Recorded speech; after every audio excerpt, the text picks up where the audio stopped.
Today I am on site at a home that's got some activity, and it's really kind of neat. So I want to share it with you.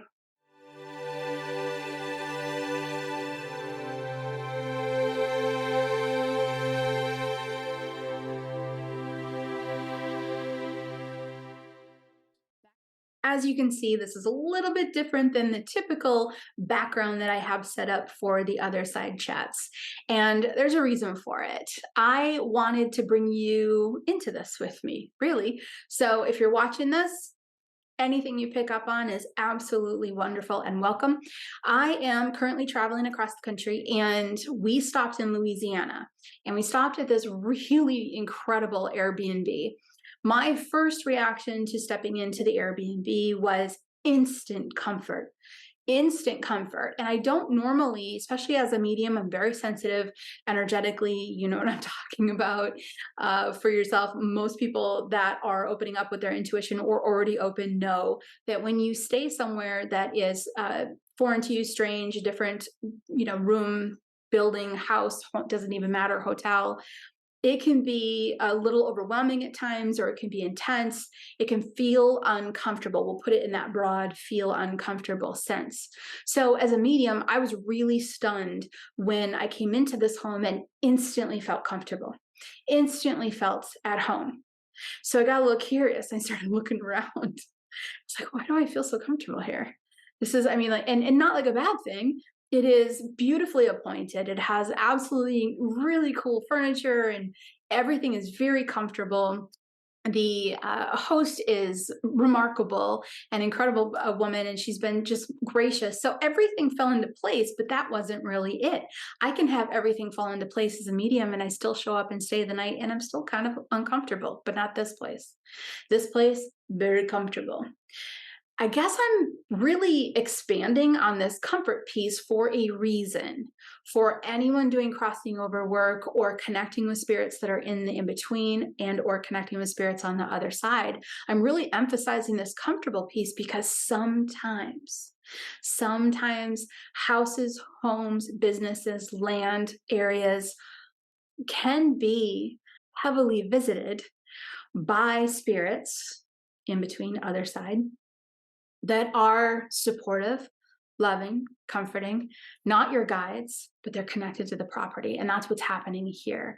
So I do my initial walk through the property. There's 3 bedrooms in this one. And so this was one of the bedrooms. You can see the bed back there.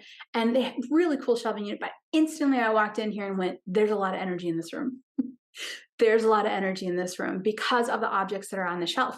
And again, not an ounce of negative energy.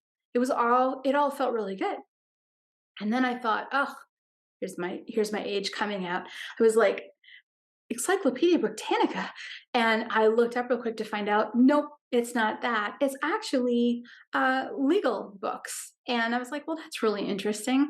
The more I started to look at the different objects, the more I realized everything in this house is connected to female strength. The owner is female. The All of the pieces just resonate off this female, grounded, strong, comforting strength. And I'm not talking a house full of pink or any of that ridiculous stereotype stuff. Okay. I'm just talking about an instant awareness that this is cared for, taken care of, and you can feel the feminine energy around it. So I'm standing in this room. I come in here and I'm like, well, I'm probably not going to sleep in this one because there's a lot of activity. And I want to talk about antiques and how to work with them. So we picked a different room. But as I'm walking through the house to the other room, I went, oh, that's why. There was an older female in here in spirit. She's still here. She kind of patrols the house a little bit. She doesn't get too close. She doesn't interact. She is crossed over. And she just sort of watches, but with that loving, sort of watchful eye. Picture it like this. When kids are outside and they're playing and their grandmother's just standing on the front porch, loving watching them play, loving watching everything that they're doing, just kind of, she's there just in case you need anything. And when you get muddy and dirty and wet and you come into the house, she's going to take care of you and it's going to be okay. That's the feeling of the woman that's in this house. And I got to tell you, I have slept like a baby. And I can't say that for a lot of hotels. So here's the things that I wanted to cover in the other side chats today. The first thing I wanted to cover real quick, and I know I've talked about this in some other videos, but it's always welcome to talk about it again, I know, is antiques. When it comes to antiques, most of them, not all of them, but most of them have the energy of the previous owner, or the energy of a situation that they were in, or the energy of an event that they were present at. And not all of those need to be cleared. As a matter of fact, over all the years of the clearings that I've done, only a few have really needed to be cleared of that energy. All the rest of the antiques that I've come across, because I've actually cleared antique business, like businesses that sold antiques and things like this, the antiques don't need to be cleared because there's a reason they're holding on to the energy. There's the reason when someone goes into an antique shop and finds the perfect piece and brings it home, they're not only bringing that piece home, they're bringing the energy that is contained within that piece into their home as well. And almost 98% of the time, the energy in an object is very positive. That object was loved, it showed up somewhere, it belonged to someone, and there was care given to it. It's not like we're going to a dump and picking out something that someone discarded and didn't care about. So most of the antique items have great positive energy in them. Occasionally, you will find a spirit attached to that piece. And if a spirit is attached to an antique, that means that they have not crossed over, because a spirit who's crossed over doesn't have those attachment issues like we have here as humans. And so in that case, what you're going to want to do is you're going to want to kindly request to that spirit that you know, separate the spirit from the object, and can we keep loving positive energy in this object for the next owner or whoever comes across the object, and perhaps we can help you, spirit, to go home and cross over. And the individual, I don't think I've ever run into a problem with an individual that wouldn't let go of something once I lovingly explain to them, this is beautiful and your energy is going to continue on, and it's going to, somebody else is going to be able to benefit from it. Now let's take care of you because you're important. So if you come across antiques that are haunted, first off, please don't buy haunted dolls online. Most of them are a total scam. And any object that's out there that is haunted, meaning a spirit is attached to it, by not clearing the person that's attached to it and helping that spirit go home, you're in essence, keeping them locked into an object and kind of imprisoned down here as well. So for the haunted doll collectors, you're not going to like this, but I don't like that. So don't do that. If something is attached to a doll or haunting a doll, that person that is attached to that doll or that object needs to go home.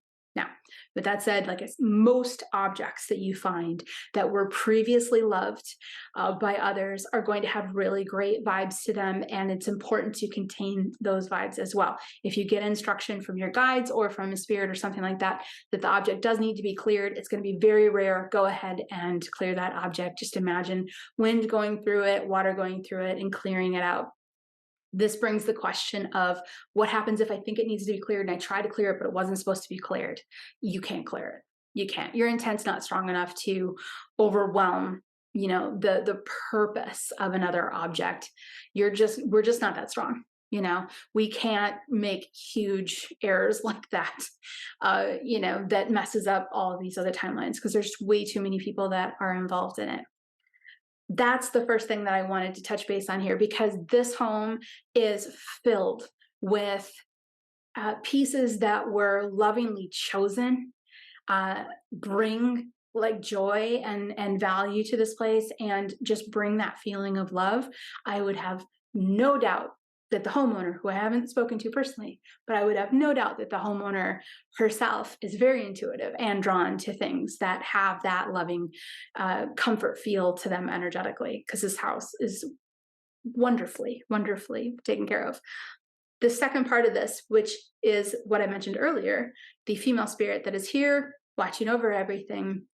My first reaction was, oh, do you need assistance? And I'm typically, at this point, I've been doing clearing work for 16 years or something like this. And I'm typically really good at instantly knowing if this person is stuck or not. Do they need to cross over or not? But for some reason, I couldn't feel that right off of the get go because I felt a desire to watch over us. And this woman is not necessarily connected in my soul group, in my team, or anything, or my spiritual team, or anything like that. So I actually couldn't really tell. And I had to check in. And it was because she wasn't the female spirit wasn't really letting all of her energy kind of flow over to me. She was in the background. So I had to check in a little bit. That's what I'm bringing to you in the second part is the tip of check in. Sometimes there's going to be moments where you're not 100% sure if they need to be crossed over or not. And sometimes you need to take an extra minute. I don't care how long you've done this work. I don't even care how many people you've helped cross over. You're still going to have moments. And it's because it's important to stay grounded, go into every situation as if it's brand new to you, and always cover all of your bases. If you aren't sure, it's okay. Like I said, it doesn't matter how many times you've done it. If you're not sure, it's okay. And just ask. Ask them. Spark a conversation if you can. With this woman, I can't seem to spark a conversation with her because she really does just want to stay in the background and make sure that everyone is okay and peaceful. So I do have to lean on my guides a little bit and say, okay, Peter, my main guide, is this person stuck? And here's my impression. No. I was like, I got it. Okay. All right. She's fine. So, like I said, I slept like a baby, which is very unusual for a medium, especially who does crossing over work, to sleep comfortably in a strange location that they've never been in. But this one, I slept so well. So, 2 tips when it comes to antiques. Most of them have a very beautiful, very, very positive purpose. Side note, if anything is haunted, please clear it. Let that person go home. Okay. And the second tip for today is not all places are going to be difficult to stay in. Some places are watched over purposefully, right? Might not be your guide, but it might be somebody else's guide that is watching over something meaningful to them. That's my gut feeling on this home, is that the homeowner's guide watches over, make sure everyone here is okay, comfortable, and welcome. Why would they do that? Probably because that's what the homeowner wants. So it's very powerful, that little thing that we call love. It's very powerful in the in-between. Go ahead, ask. If you're not sure, ask again, check in again, do some yes and no intuition, talk to your guides, whatever tools you have to go, are they stuck? Are they not stuck? Because not everyone that is stuck in the in-between is going to approach you in a panic or be, nervous or have anger or fear, the typical signs of people that need to go home. Sometimes they're not stuck. Sometimes there's somebody else's guide or a guide covering over a property or land to watch over you. It's okay to double check. And it's okay to honor an antique and leave it filled with the energy that it has because it's probably benefiting everyone else. The one thing that's not okay, I know I've said this twice already, but here's your third time. The one thing that's not okay, an antique that is haunted, whether it's a doll or another object, that needs to be fixed. Whatever is haunting that object, that's a person. They need to go home. They don't need to be stuck here. They don't need to be emotionally tied to a survival feeling of an object or, anything else, because they should go home just like everyone else. Because you know how we all feel, right? Goes through people too.